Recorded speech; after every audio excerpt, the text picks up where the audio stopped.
Narito ang programang totoong-totoo, Tambayan sa DWIZ. Programang magliliwanag ng ilang mahahalagang mga issue. Tambayan sa DWIZ. At ngayon, narito na sila upang maghatid ng saya sa bawat Pilipino. Sa programang Tambayan sa DWIZ. Low. Oh, yeah. And magandang umaga, magandang tanghali, Attorney Ahmed. Nakamit ka ba? Magandang tanghali po sa inyo lahat. Ito po ang Tambayan, kasama si Uncle JP Varela. Gusto ko lang pasalamatan si Attorney Ferdinand Topacio sa napakagandang intro, no? Siyempre, lagi akong sumasaya pagka nakinig ako kay Attorney Ferdy at saka kay Tala.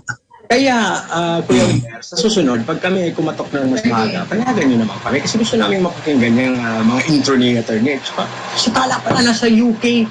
Tala! Nasa UK? Oo. Tala, meron ba kaming pasalubong? Yung sa amin, sa Bisaya, yung UK ay Payukay. Yung pinuntahan ba ni Tala ay UK talaga yung United Kingdom? Ay, baka bumisita talaga siya sa Queen. Pero marami tayong listeners dyan sa England. So, nandyan pala si Tala. Hi, Miss Tala. Salubong ninyo at ipadala nyo na lang kay Tala yung gusto nyo ipasalubong sa amin. Wag na po yung Gcash, wag na po yun. Wag na Gcash.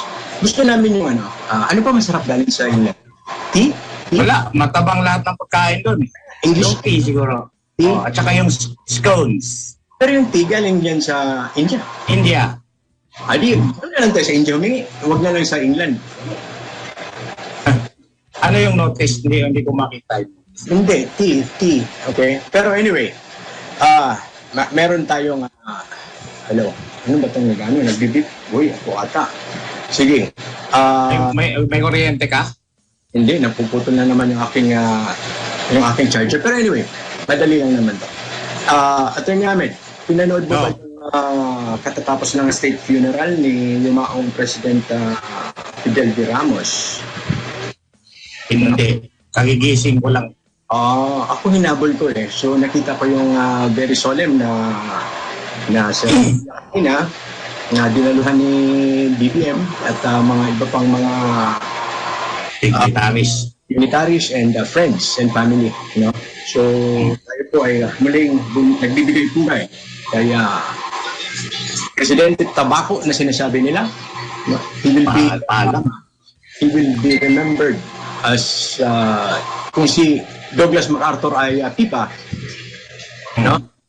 Di meron tayong Presidente Tabaco na ang lagi sinasabi ay kaya natin to, di ba? Tapos tumalon pa.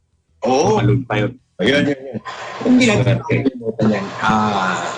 Mga pangulo nating nagdaan at yun. Ako lang ay makulay ang buhay niya, no? Kay President Ramos. Saludo ako dyan kay Ramos, no? Kasi ito maraming nagkikriticize sa akin, no? Dahil Teka muna. Ay, sino yan? Brother, magpakilala ka naman. Hindi ka namin i-introduce dahil ikaw ay kilala. Si brother. Yes, sir. Magandang tanghali, brother.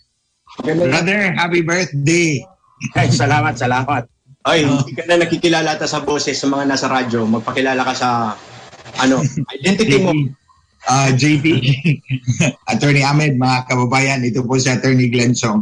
Join me, Tambayan uli. Wala bang after some time. Palakpakan. Namiss ka namin, brother. Brother, how are you? Buti naman po. Ito. Attorney Glenn. Yung ngarag-ngarag ng konti. Nagigising lang yung Attorney Glenn. Ano? Kasi kanina pagising yan. Hindi na pa ako gising. Tumakbo na ako ng 10 kilometro. Hindi si Ahmed. Kasi kagigising lang niya, hindi niya napanood yung state funeral ni Ramos. Alas 4 na ako natulog eh. Napanood ko, saglit lang kanina while waiting for our time. Ikaw, Attorney Glenn, bilang lawmaker. Naabutan mo ba si Ramos in your political career? Hindi. Kay GMA ako. Estudyante ka pa or you were already Estudyante pa ako noon and then sa law school. Hindi. Estudyante pala ako noon sa CPE ko. Sa accountancy ko. At that time, 1992 to 1998 siya eh. Magka-batch lang ba kayo ni Amin? Magkaedad lang ba kayo? Nauna yata. 75 ako. 1975 ako pinanganak, 75. So lahat pala tayo mga estudyante noong panahon ni Ramos. Yeah, ako estudyante, I'm sure about that. Ako sigurado din na mga estudyante ako noon. So tayo pala yung mga Philippines 2000. Tayo. Tayo yun. Si Ramos ang naganda sa atin noon. Yung Philippines 2000.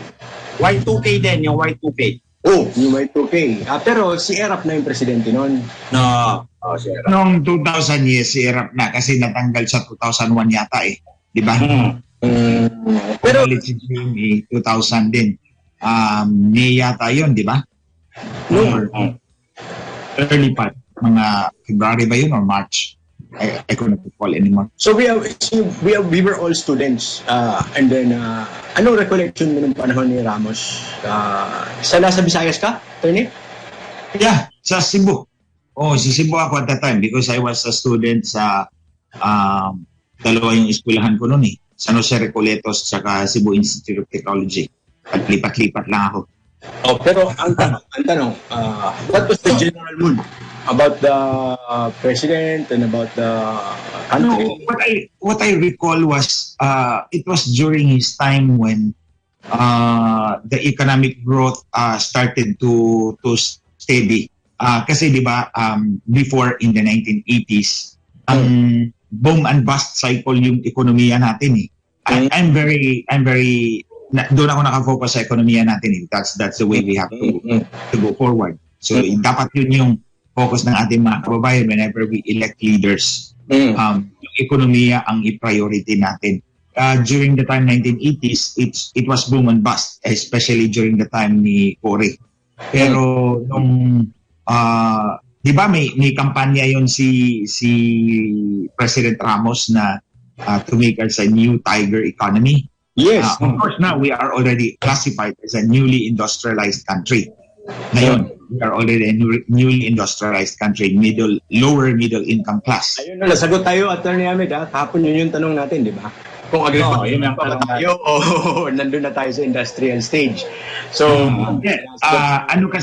our economy is already about 10% agriculture na lang. I mean, agriculture contributes about 10% of GDP. Yes, that's true.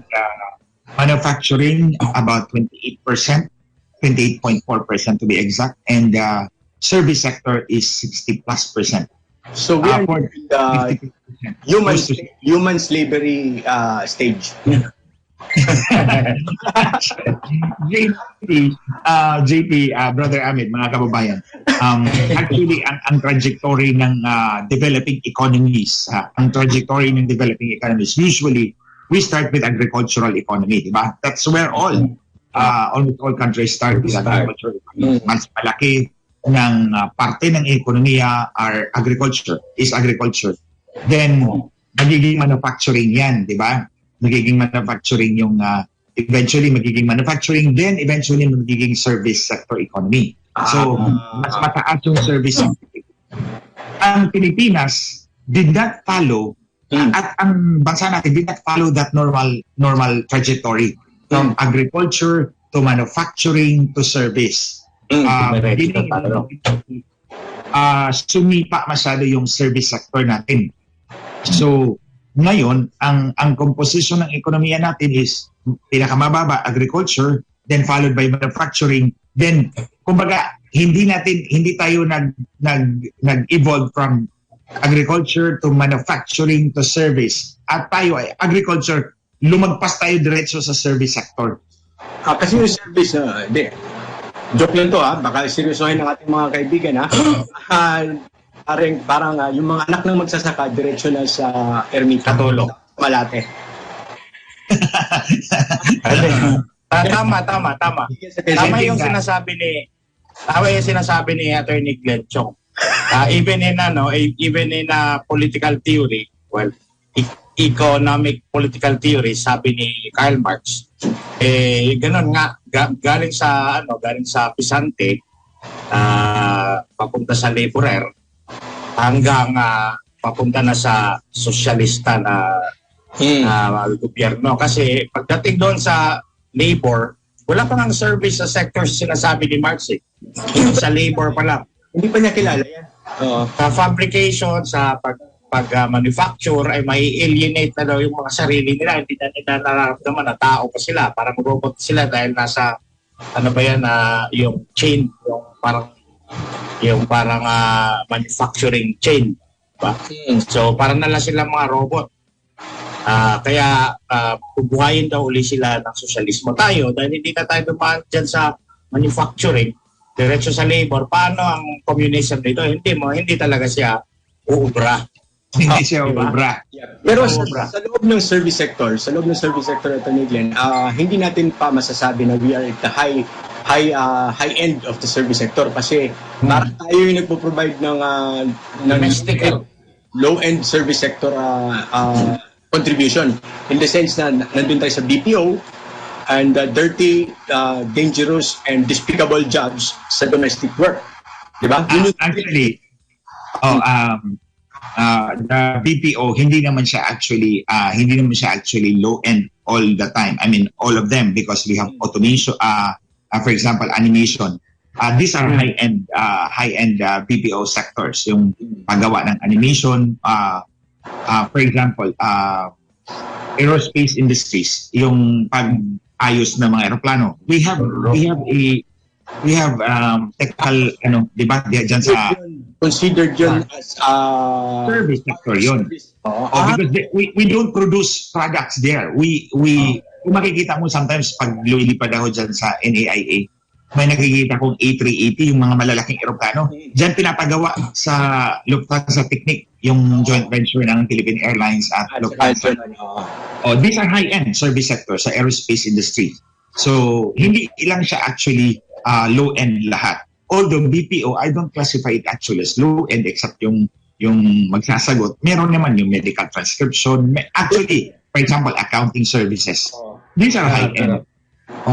Accounting services, legal services, meron ganon. Meron na ba tayong ganon? Meron na. I suppose meron tayong ganon kasi malaki yung pool natin ng mga accountants eh. Kunwari si Baker McKenzie, no? Tsaka si MG. GB. Yes, GB, yes. They can provide accounting services. Financial. How about the financial services? Ito sila JP Morgan. Ganun. Yeah, I think meron tayo niyan. Hindi lahat ng JP Morgan. Yeah, hindi lahat ng BPO are actually low end. Although we have to, and this is what I would like to bring to our government. We have to invest in our manpower, training ng ating mga call center agents because ang kalaban natin is automation eh. Once automation in AI, artificial intelligence, mawawalan tayo ng advantage. The reason why you have first-tier cities like Manila, second-tier cities like Cebu, Davao, third-tier cities like Iloilo, they have their central business district, di ba? Matataas yung mga buildings. It's because of this BPO industry. We have actually, I think we have already overtaken India as the number one BPO provider in the world, accounting for about 10% of total volume around the world. Wow! So, ito mahalagang usapin sa mga nakikinig sa bahay ng mga magulang, lalo na yung mga papasok na estudyante kasi August ngayon, di ba?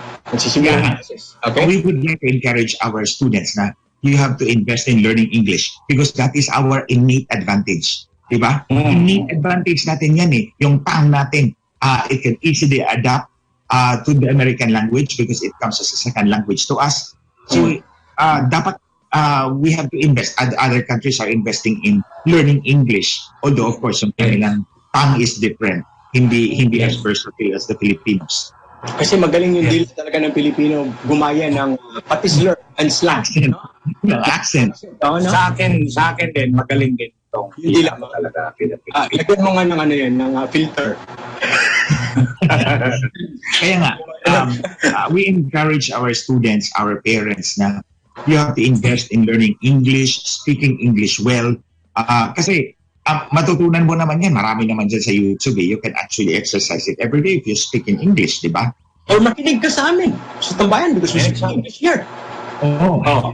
Maganda rin yung maganda rin yung development sa BPO because if we have policy training people who would be interested or even those who are no longer parang desirous of going to school kasi medyo matanda na sila, may mga anak na sila, parang wala na pag-asa mag-college. Pero kung nakapag-aral sila nitong BPO training natin, kahit yung mga nanay sa bahay, pagkatapos na maghugas ng pinggan, maglabayan ng pwede na silang di ba? JP, there's you can work from home. You don't have to go to the physical facility or BPO center, di ba? A call center. You can work from home part-time. So that's added income for our household people, yung mga nandun lang sa bahay, like mga nanay.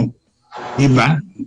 Pero itong TESDA ba merong mga programs na ganyan to develop skills for BPO service sector or individualized to like there are some companies who are offering their own training para sa mga prospective na mga gusto ang RJP, I'm not sure about TESDA kaya ang pagkakalam ko sa TESDA is these are training geared towards exporting labor, exporting service.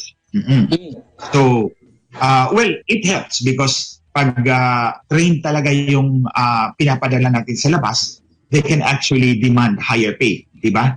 Higher pay, better accommodations. So, in a way, mas mataas yung kalidad ng Filipino worker. But in terms of BPO, I would prefer a comprehensive government policy, a comprehensive training. Kasi investment ng gobyerno yan sa tao, investment sa ekonomiya natin yan. Remember, BPO workers, they receive higher than normal pay, di ba? Mas mataas yung bayad nila. So they have higher disposable income.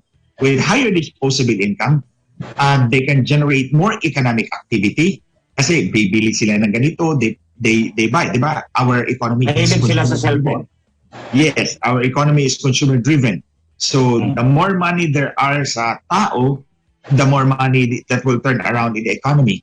And with more BPO businesses coming in, we build more buildings, we build the industry sector. Actually ngayon, di ba? I think the industry sector is one of double-digit yung growth ng industry sector natin. I mean, construction sector. Because you start building bigger buildings, taller buildings, more investments in land. Okay. So, ito, para sa mga kabataan at saka magulang. We might be the first to discuss this subject matter. Is it now acceptable to allow children or allow our kids to include as part of their gusto ko paglaki ko or gusto kong maging isang call center agent? Kasama na ba siya sa pwede natin pangarapin or legitimate na tanggapin na klaseng future profession? Attorney, what do you think? Para sa akin, JP, sige. You go ahead first. Go ahead. For me, we should not discriminate work for as long as it's decent and well paid. That's right. Yeah. The pocket and the economy counts more than idealistic principles. Ikaw, ito na yamin. Para sa akin nga, first year lawyer, tapos mo mag-exam ng bar, pumasa ka, malaki masweldo sa'yo ng call center agent. But there are call center agents na ang kailangan ay may legal education. Meron kasi may legal transcription tayo sa Pilipinas na BPO. Not only that, legal research yung dati mo nakikita sa Upworks, no? Contract-based na legal contract review, legal research. For foreign clients na JP, yung Attorney Ahmed, yung legal research, that is not a low-end job. Malaki. It requires skills. Malaki yung bayad. education. Ayan. So kumbaga, kung tayo magulang at maririnig natin sa anak natin na kunwari, grade 5, grade 6 na sasabihin niya, gusto ko at paglaki ko maging nandiyan ako sa BPO sector. So it's not something na dapat natin ikabahala. It should be something that we must I don't think so. We must encourage. Yeah, I agree. Okay, I don't think so. Pagbuhin natin yung pananaw dyan. For parents, we have to give our children every leeway kung anong gusto nilang, what they want to do in their life. Anong career path nila. We should support it. Not the parents dictating, di ba? I don't subscribe to that the parents will be the one dictating to their children anong kurso kukunin nila. So we have to, hindi ikaw ang mag-aaral, ang bata ang mag-aaral.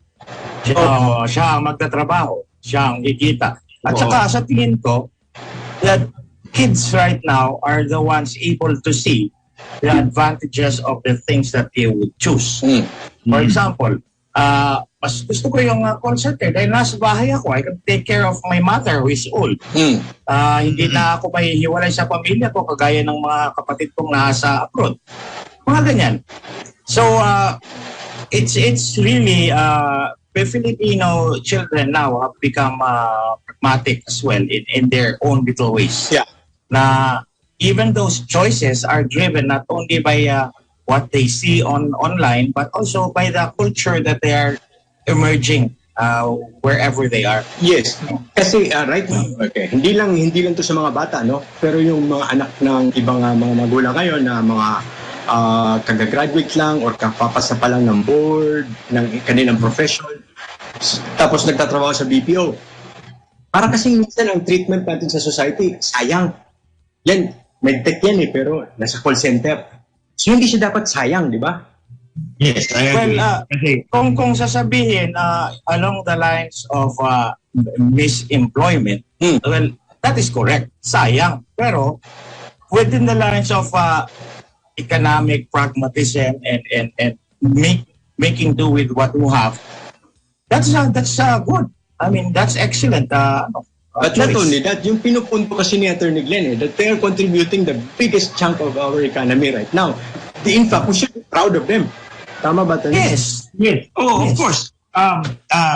Usually, di ba, maybe, yung example mo, JP, na Attorney Hamid, di ba, na medtech ka, tapos you ended up as a call center agent. Obviously, there is a disconnect between the chosen course and the available employment demand in the market, di ba? So, you have to adapt. You have to adapt to the situation that's presented to you. So, if sa tingin niya na dito ako sa call center, I can earn more. So, than being a medtech. So, by all means, because that's the most pragmatic choice. And maybe, we have seen this happen with nurses, with medtechs, and then yung mga doctors, nag-aral ng nursing. Oo. Okay. Now, this is actually this is not a problem of kakulangan ng trabaho on their field. Because we know na kulang sila sa kanilang field. Di ba? Oh, that's right. It's a question of economic redistribution of wealth.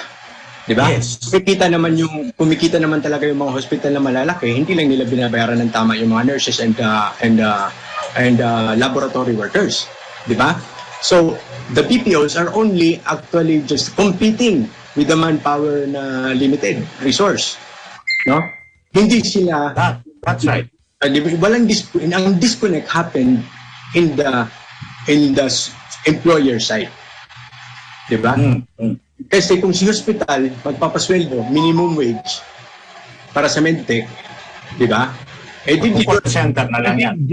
I think JP, yung mga malalaking hospitals, they pay the minimum wage. So, ang problema lang siguro is because the minimum wage is lower compared to the one offered sa BPO. So, it will also upgrade. Kumbaga, it challenges the other industries to upgrade their compensation packages, especially for professionals. If hospitals are running low on medical practitioners or medical employees, then they will have to raise their pay. But that's dictated by market forces. Hindi dapat dictated by the legislature. Hindi dapat ang ang gobyerno magdidikta na ito yung sahod mo. It has to be market forces dictating the wages. Yan ang legacy ni isa sa mga nasimulan ni Pangulong Ramos, no? About the tiger economy. During his time kasi wala na yung mga kudita eh. The one that really spooked the investors during the time of Corazon Aquino was the kudita. So during the time of President Ramos, wala nang kudita eh. So nag-stabilize yung political situation sa Pilipinas.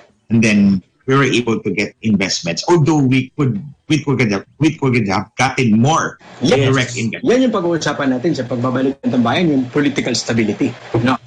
Yan. Magbabalik ang tambayan. Attorney Ahmed, Attorney Glenn, and JP here. Muli nating balikan Tambayang sa DWIZ.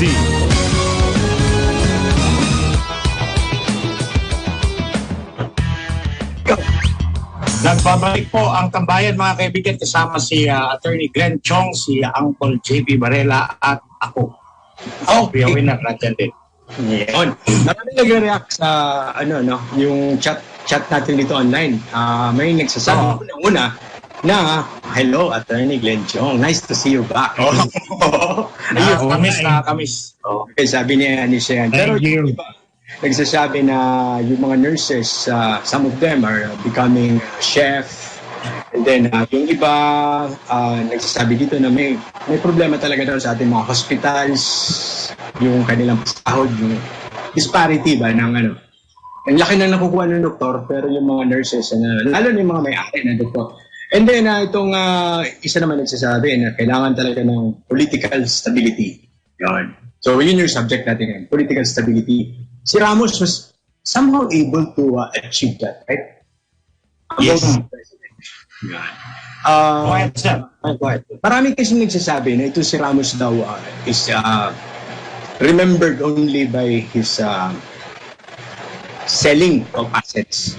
What was that all about? Especially itong mga bata, just like itong mga kabataan na galit kay Marcos, were not there. No? Tayo naman, bata rin tayo nung mga panahon na yun. What do we make out of this selling of assets by Ramos? Well, I think that at that time, it was, isipin mo yung milieu, yung panahon, yung sitwasyon ng panahon, it was needed because they were trying to raise our economy, our movement of money in the economic system. So they had to do that. They had to artificially, if it can be said that way, to jumpstart the movement of money, di ba? So they had to do that. Walang masyadong choice dahil hindi naman niya pwedeng ibenta yung mga hindi sa kanya. Pwede niya lang ibenta yung sa kanya, which is assets of the government. In hindsight, which is always 2020, or now 2022, medyo may criticism tayo sa mga ganyang bagay. Pero at that time, who cares about the criticism later on? If we can achieve what we wanted and really need right now, then we should do it. Hindi. Bago sumagot si Attorney Glenn kasi gusto ko yung kanyang experience as congressman later on eh. Ako muna yung sisingit dun sa sinasabi. Ikaw muna. Kasi may tanong ako sa iyo na related dito. Okay. Many people who were not curious or not even born at that time who are criticizing Ramos, okay, do not know that when he started, we had no power. Okay? It was brown out. Why? No water. Okay, why? Because a lot of power projects that were started by the Marcos administration were eventually scrapped because of the demarcosification policy. Okay? Yes. Yung strategy na dahil gawa niya ng isang presidenteng ayaw natin, kailangan natin yung hindi natin i-implement or hindi patuloy. But we know, okay, lalo na to si Atty. Glenn at si Atty. Ahmed, we know that the government will it incurs debt. Okay? It is a secure debt. And among all investments in the world, no matter where you go, whatever jurisdiction you go to, government default is always zero. Assumptions, yes. Economics. Okay? That there is no debt that a government owes that will not be paid. Even if na-bankrupt yung gobyerno na yan, like Sri Lanka, bayad pa rin yung lahat ng may utang yan. Diba?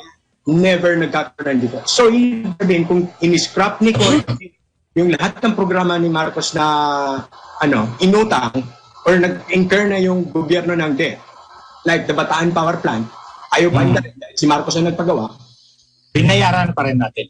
that incurred debts na kailangan bayaran. And at the same time, yung output na dapat na manggagaling doon, nawala. So, you have to replace that with new sources of whatever was lost in terms of output. Now, later on, di ba, nangyayari itong yung sa budgeting at Attorney Glenn, no, na hindi mo pwedeng pigilan yung previous administration's programs. And ano yung tanong natin dun sa sinasabi ni cash-based budgeting? Kasi naalala ko nung si Attorney Glenn ay congressman, yun, zero-based budgeting yung uso nun. Cash-based budgeting para sa along the discussion on stability and continuity of government policies. Attorney Glenn, yung cash-based and zero-based? Balikan muna natin yung sinabi mo about yung tanong mo kanina, yung sinagot ni Attorney Ahmed. Ano nga bang binenta ni President Fidel Ramos? Actually, as I recall it, ang binenta niya is itong BGC, which was before Talahiban. So, as far as I know, I remember si Richard, sinabi niya sa akin na ito Talahiban, ito dati. Pumupunta kami rito. So, it was really unproductive, di ba? It was an unproductive piece of sovereign land, no? Kasi part yan ng military reservation at the time. So, binenta yun. Sa pagkakaintindi ko, part of the proceeds will be invested in equipment ng Armed Forces of the Philippines. Kasi sa kanila yung lupa na yun naka-assign yun sa AFP. That was part of military reservation. So, although may ni-retain, di ba? May ni-retain yung Army yung and Navy. Pati Navy, Marines, Army, Navy, Air Force doon sa may Pasay. Okay, ni-retain yan. The other part, itong BGC ngayon, that was yung Talahiban. That was what was sold. Now, part of the proceeds dapat pumunta doon sa AFP modernization program. May modernization program tayo at that time and then hindi siya na-implement. May bagong modernization program nung panahon ni Noynoy Aquino. So, ito na yung Horizon 1, Horizon 2, Horizon 3. So, nasa Horizon 2 tayo. So, yun lang ang ko. Walang problema if we turn idle assets into productive economic assets, di ba? That is correct. Walang problema na ibebenta natin yan because if the government does not have the capital, which is true, wala namang tayong capital na i-develop yan. And when you set up government corporations, ang isip ng mga appointee na ilalagay dyan, gobyerno to, na nakawin namin ang pera dito. So it's not good. It's better give it to the private sector, which is what happened.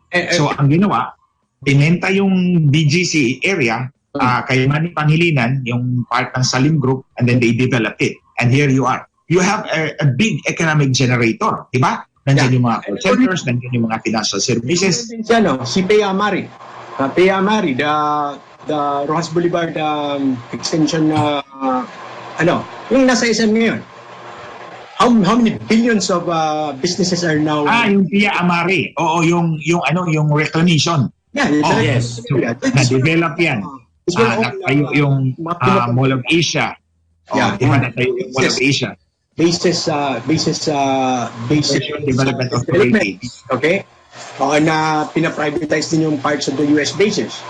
So holding on to these assets, diba? They have preserved national money. National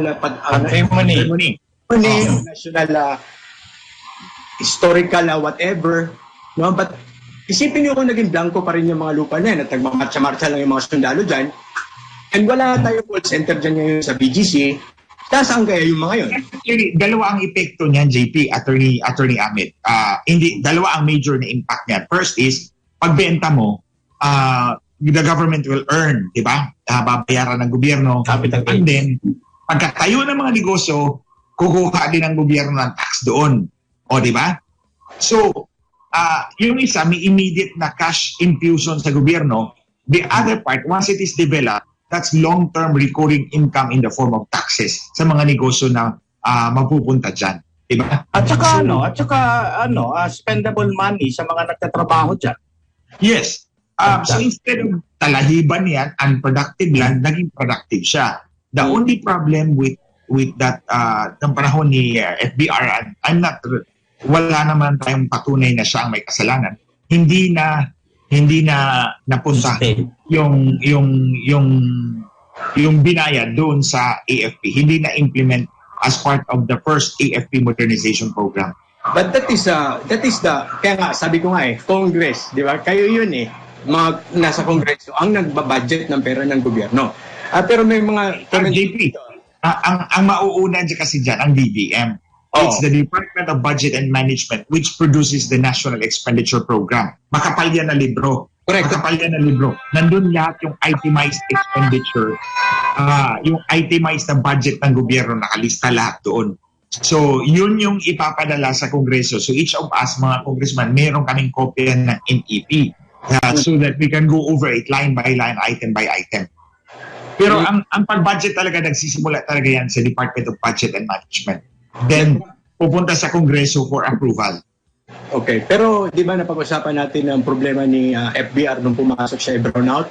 Katatawag lang ni Atty. Ahmed, brownout sa kanila kaya nawala siya. Si Atty. Ahmed pala yun. Nawala pala siya. Nawala. Okay, ito yung unintended consequences doon sa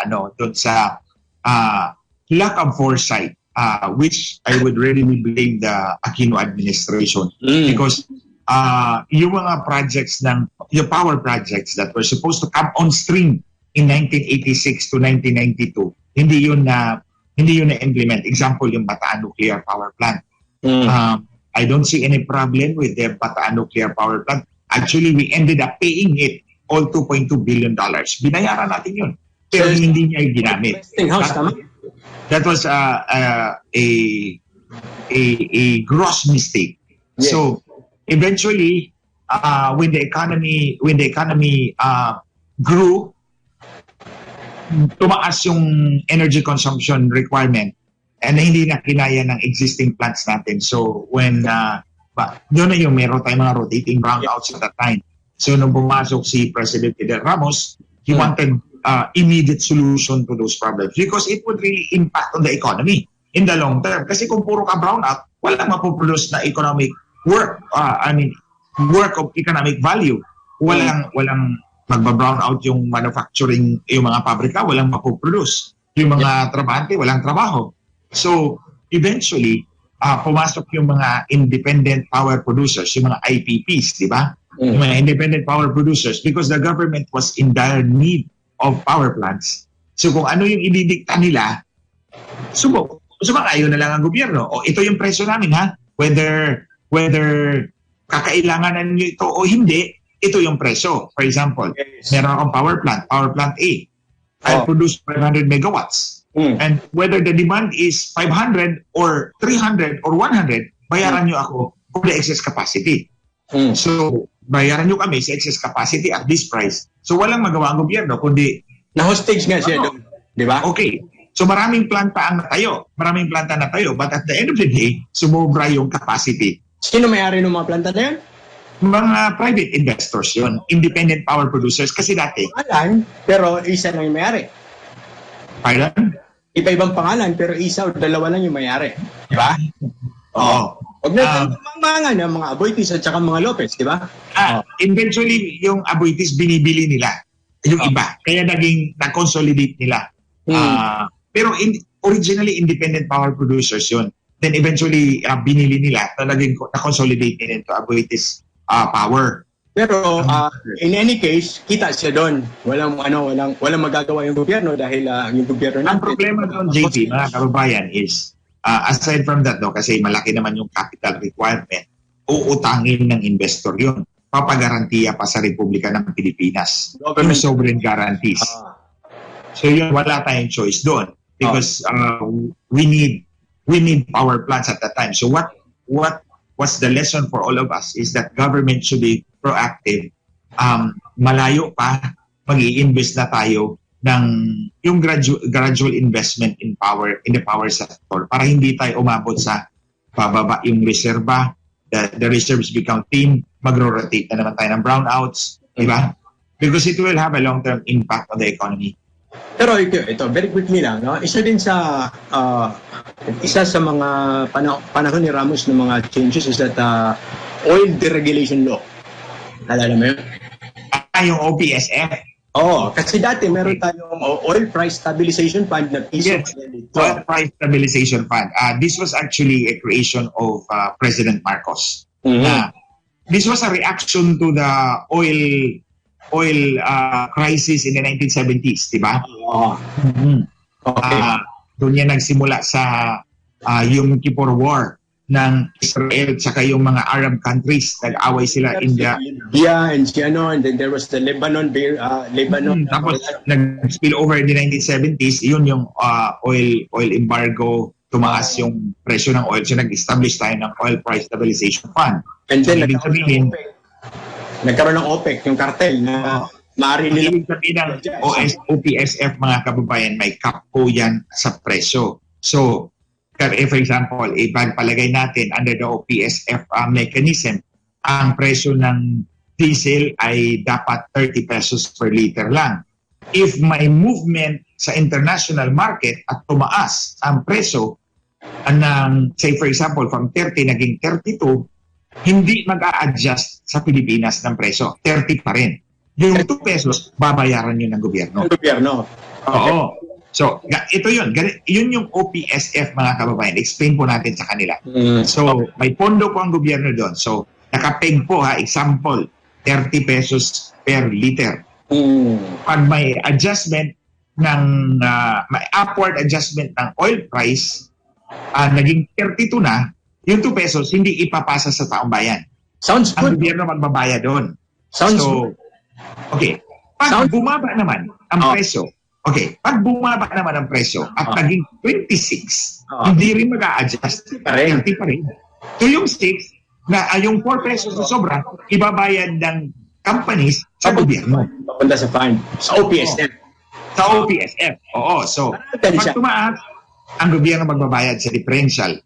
Kapag bumaba ang presyo ng oil, ang mga oil companies ang magbabayad sa OPSF ng differential. So, kumbaga, timbang-timbang lang yun. Aangat, bababa, aangat, bababa. But, in a regime, when oil price goes up and up and up, ang gobyerno ang magbabayad. So, it will be a drain in the budget of the government. Hindi sustainable. Hindi siya sustainable. So, imagine mo ngayon, kung ang presyo ng diesel ay nasa 70. Na dating nasa 40. Na pinig ng gobyerno at 40. So, 30 pesos ang babayaran ng gobyerno per liter. Tayo naman, parang there's no end to oil. Gamit tayo ng gamit. Ang gobyerno magbabayad yun. So, eventually, the government decided na hindi lang, ipasa natin sa taong bayan. Diba, let the market forces dictate the pricing, tama? Yes. Oo, let market forces dictate. But of course, that's a recommendation of the International Monetary Fund. Yes. And that was prevent deficit. Kasi magdi-deficit talaga yung gobyerno natin. Yeah, and that was not easy. Okay, that was not easy during his time. Because a part of that strategy is to open the market to other players. And before, only 3. Okay, Caltex, Shell, and Petron. Yeah. And in the deregulated regime, hindi mo pwedeng protektahan yung market sa kanilang tatlo lang. Yes. Okay? Anyone can come in, right? But, let me go back lang sa OPSF. There's actually it is better to deregulate. It's better to deregulate the oil sector in terms of prices na tanggalin yung OPSF. Bakit? Kapag tumaas yung subsidy. For example, umabot na ng 200 billion yung subsidy ng gobyerno sa OPSF. Ang tendency ng gobyerno is to raise taxes. So, mag-raise ka ng tax para ibayad, para to plug the deficit. Ang problema natin, we have a low tax base. Ang tax base natin, mababa. So, ang gumamit is 110 million Filipinos, mga 4 at 5 million Pilipino lang ang pababayarin mo out of taxes. Kung i-increase mo. So, wala pang VAT at the time, wala pang VAT.